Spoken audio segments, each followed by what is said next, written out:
पहली खबर चुनाव आयोग को लेकर के है। दरअसल राहुल गांधी के एक एक आरोपों का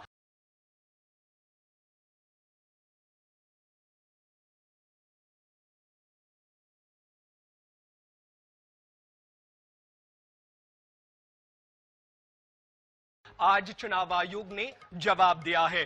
चुनाव आयोग ने प्रेस कॉन्फ्रेंस की। इस दौरान chief election commissioner Gyanesh Kumar ने कहा, हमारे लिए न कोई पक्ष और न विपक्ष है, सभी राजनीतिक दल बराबर हैं।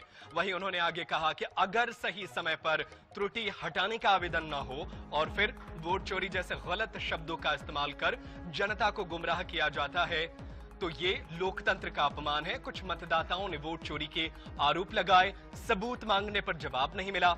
ऐसे आरोपों से इलेक्शन कमीशन जो है वो डरता नहीं है। उन्होंने आगे कहा, जब चुनाव आयोग के कंधे पर बंदूक रखकर मतदाताओं को निशाना बनाया जा रहा हो तो हम स्पष्ट करते हैं कि चुनाव आयोग निडरता के साथ गरीब, अमीर, बुजुर्ग, महिला, युवा समेत सभी धर्म वर्गों के लोगों के साथ चट्टान के साथ खड़ा है, खड़ा था और खड़ा रहेगा। दरअसल राहुल गांधी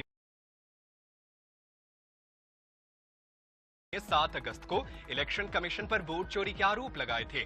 उन्होंने कहा था कि वोट चोरी हो रही है, हमारे पास सबूत है कि चुनाव आयोग चोरी में शामिल है, वे भाजपा के लिए ऐसा कर रहे हैं। बता दें कि इससे पहले वोट चोरी मामले को लेकर राहुल गांधी ने बिहार के सासाराम से उन्होंने यात्रा भी शुरू कर दिया है और वो लगातार इस मुद्दे को आम जनता के बीच रखकर लेकर जा रहे हैं। लेकिन दूसरी तरफ चुनाव आयोग ने इस पूरे मामले में इलेक्शन कमीशन ने साफ कहा है कि हल्फनामा देना चाहिए या फिर माफी मांगनी चाहिए।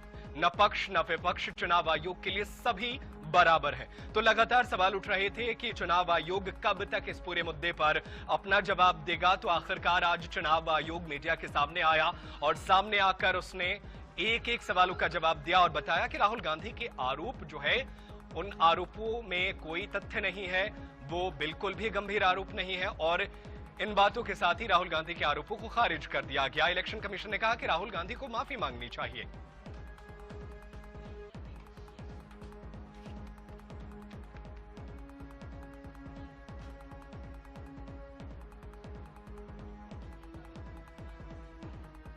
और चलिए हमारे साथ एआईसीसी के प्रवक्ता doctor Ajay Upadhyay phone line पर मौजूद हैं, उनका रुख कर लेते हैं। सर, बहुत स्वागत है आपका INS 24/7 पर। सर, मेरा पहला सवाल यही है कि आपने तो प्रेस कॉन्फ्रेंस करके सवालों को सिरे से खारिज कर दिया, लेकिन अब तक राहुल गांधी ने कोई हलफनामा नहीं दिया है। फिर इसे कैसे आप आगे देखते हैं, क्योंकि वो अब यात्राएं भी कर रहे हैं और जनता के बीच जाकर बता रहे हैं कि वोट चोरी का मुद्दा है। देखिए, ज्ञानेश कुमार का जो ज्ञान आज हम लोगों ने सुना और देखा प्रेस कॉन्फ्रेंस के माध्यम से, पूरी तरह हास्यास्पद है, शर्मनाक है और बेहूदगी की सारी सीमाओं को पार कर गया है एक संवैधानिक संस्था का चीज। लगता है कि भाजपा का वो भाजपा के इशारे पे नहीं, भाजपा को जिताने के लिए बेताब है। जिस तरह के तर्क दिए गए, वो तर्क कहीं भी किसी भी स्थिति में तर्क के तराजू पे खड़ा ही नहीं उतरता, क्योंकि वो तर्क कुतर्क से भी ज्यादा खतरनाक है। 2 बातें हमने और राहुल गांधी जी ने मांगी थी। सीसीटीवी फुटेज प्रोवाइड कराओ, जनता के पैसे से वो सीसीटीवी फुटेज का खर्चा आया है। गामा पहलवान मोदी जी का गौतम अडानी और जो मुकेश अंबानी है उसके पैसे से नहीं आया है। फिर जनता के पैसे, टैक्स के पैसे से यदि वो लाया गया, सीसीटीवी फुटेज बनाया गया, तो क्यों नहीं जनता को मिलना चाहिए, मतदाता को क्यों नहीं मिलना चाहिए। दूसरा हमारा लगातार एक प्रश्न चुनाव आयोग से है कि मशीन रीडेबल जो इलेक्ट्रल रोल है वो डिजिटल फॉर्म में क्यों नहीं देना चाहिए। ये किसके पैसे से ये इतना एक्सरसाइज करके बनाया गया। अरे ठीक है, आपके आरोपों में दम है तो हल्फनामा देने में प्रॉब्लम क्या है? आप वहां क्यों पीछे कदम रख रहे हैं? हल्फनामा दे दीजिए, चुनाव आयोग एक्शन लेगा। बहुत अच्छा प्रश्न है। चुनाव आयोग ये पहले बताए जिस क्लॉज में वो हलफनामा मांग रहा है, क्या उसको राइट है हलफनामा मांगने का? क्या वो कोर्ट है? सुप्रीम कोर्ट और हाई कोर्ट में हलफनामा दिया जाता है।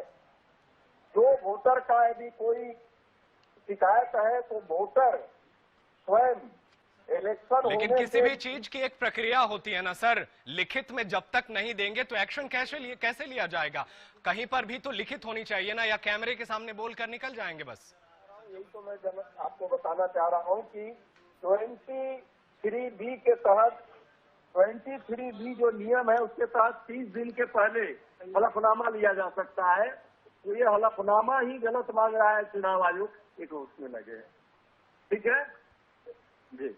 चलिए, हमारे साथ भारतीय जनता पार्टी की तरफ से भी पक्ष रखने के लिए हमारे साथ मुकेश त्यागी बने हुए हैं, उनका रुख कर लेते हैं। मुकेश जी, देखिए, राहुल गांधी ने जो सवाल उठाए थे उसमें तो दम है ना?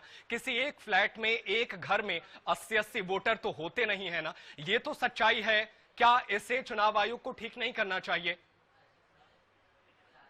देखिए, मामला सब जुडिस है। सुप्रीम कोर्ट में 22 तारीख को ये केस आ रहा है और सुप्रीम कोर्ट ने निर्देश दे दिए हैं कि किस प्रकार से जो है उनका पूरा विवरण किया जाए, उनकी पूरा विश्लेषण किया जाए, और अगर इलेक्शन कमीशन की तरफ से कहीं कुताही है तो मैं समझता हूँ सुप्रीम कोर्ट उनको छोड़ने वाला नहीं है। लेकिन आज जिस तरह से ज्ञानेश कुमार जी ने बिल्कुल दूध का दूध पानी का पानी कर दिया, वो देख, एक तो पहले ये इनको ज्ञान नहीं है कि ये क्वासी जुडिशियल अथॉरिटी होते हैं इलेक्शन कमीशन। इनके अपने रूलिंग्स होते हैं, अपने इनके बाइंडिंग्स होते हैं। ये कोई ऐसे ही हवा में ये संवैधानिक पद है, उसके साथ इनके पास क्वासी जुडिशियल अथॉरिटी भी है। जब इनसे क्लेम का टाइम मांगा गया, जो एक विंडो होती है जिसके अंदर इनके ऑब्जेक्शंस और क्लेम लगाए जाते हैं, उस समय ये चुप बैठे रहे। इन्होंने कोई क्लेम और ऑब्जेक्शन नहीं डाला। देते हुए दिखा देंगे कौन सा क्लेम और ऑब्जेक्शन डाला है। लेकिन एक सवाल है ना, सवाल है मुकेश जी, कि लगातार जो है SIR को लेकर पहले तो चुनाव आयोग कह रहा था कि हमारे पास कोई लिस्ट नहीं है। जब सुप्रीम कोर्ट से फटकार लगी तो जब 65 लाख लोगों के नाम काटे गए, उनके लिस्ट लाकर दोबारा दिया गया। तो चुनाव आयोग को पूरी तरीके से यह कहना कि दूध के धुले हैं, ऐसा तो हो नहीं सकता ना? नहीं, यही मैं कह रहा हूँ। देखिए, 2003 में हुआ था तो उस समय जो है 6 करोड़ 3 लाख के आसपास के वोटर जो थे वो आइडेंटिफाइड थे, उनमें कहीं कोई छेड़खानी नहीं है। अब आप इसमें बहुत से माइग्रेट कर गए हैं, बहुत से लोगों की मृत्यु हो गई है, बहुत से लोगों ने अपने स्थानीय परिवर्तन कर दिया है।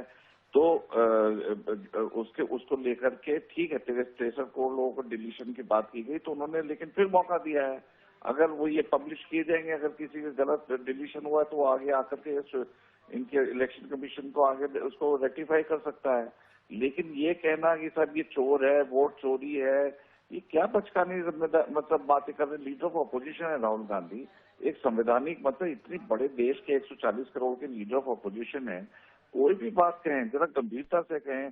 बस ये कह देना, मैं समझता हूँ चुनाव हारने वाले हैं, इस वजह से ये जो कहते हैं कि चैनी बिल्ली खंबा कर सकते, किसी ना किसी बहाने मतलब किसी प्रकार से ये कह दो भाई हम तो जीतने वाले थे लेकिन इलेक्शन कमीशन ने ऐसा घपला किया, तो ये पहले ही अपनी हार को मैं समझता हूँ वो कर रहे हैं, हल्ला गुल्ला कर रहे हैं। एफिडेविट दीजिए, हलफनामा दीजिए, ये टेक्निकल पॉइंट मत निकालिए कि साहब ये 23B में ये था और उसमें ये था। आपका अगर आपके हिम्मत है और आप सही बोल रहे हैं, अपने क्लेम को पुष्टि करना चाहते हो तो हलफनामा खोल के दीजिए। ठीक है, बिल्कुल। हल्फनामा को लेकर क्या चुनाव आयोग ने भी कहा है कि हल्फनामा देना चाहिए, नहीं तो माफी मांगनी चाहिए। आप दोनों मेहमानों का बहुत शुक्रिया हमारे साथ जुड़ने के लिए और अपने विचार हमारे दर्शकों के साथ साझा करने के लिए।